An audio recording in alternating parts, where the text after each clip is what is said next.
चला आज मस्त असा हिवाळा स्पेशल गरमागरम मेथीचा शिरा करूया। इथे ही मेथी घेतलेली आहे आणि गॅसवर कढई ठेवली। त्याच्यामध्ये ही मेथी आपल्याला भाजून घ्यायची आहे। 1-2 मिनिटाला छान असा याचा रंग बदलेपर्यंत भाजून घ्यायचा आहे। मेथीचे लाडू पण हिवाळ्यामध्ये खाल्ले जातात आणि मेथीचा शिरा पण। आता बघू शकता याचा पूर्ण असा थोडासा रंग बदललेला आहे। आता याला काढून घेऊया आणि याला थंड व्हायला ठेवून देऊया। तर गॅसवर परत कढई ठेवली, त्याच्यामध्ये 1 पळी तूप टाकलेला आहे। तुपाला छान मिक्स होऊ द्यायचं, गरम होऊ द्यायचं आणि या तुपामध्ये मी अर्धा किलो रवा भाजून घेणार आहे।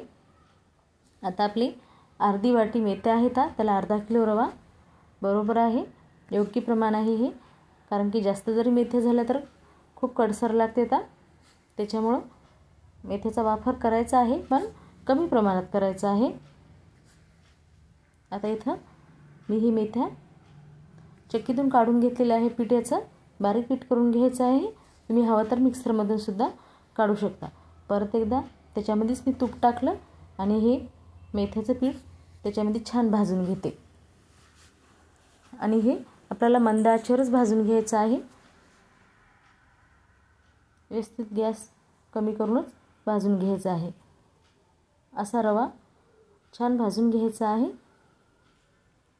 आता इथं मेथीचा शिरा करायसाठी मी थोडंसं तूप टाकलं आणि थोडेसे काजू आणि बदामाचं कूट टाकून याला छान असे परतून घेते फ्राय केल्याने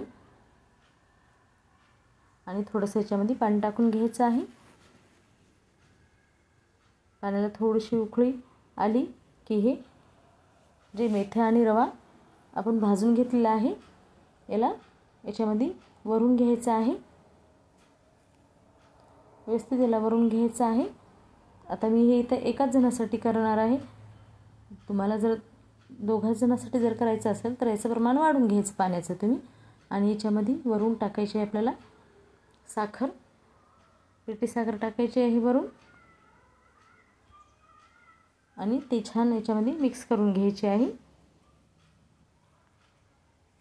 आता बघू शकता खूप छान असा गरमागरम मेथीचा शिरा झालेला आहे। कशी वाटली आजची रेसिपी ती नक्की सांगा। व्हिडिओ आवडल्यास नक्की लाईक करा, शेअर करा, कमेंट करा।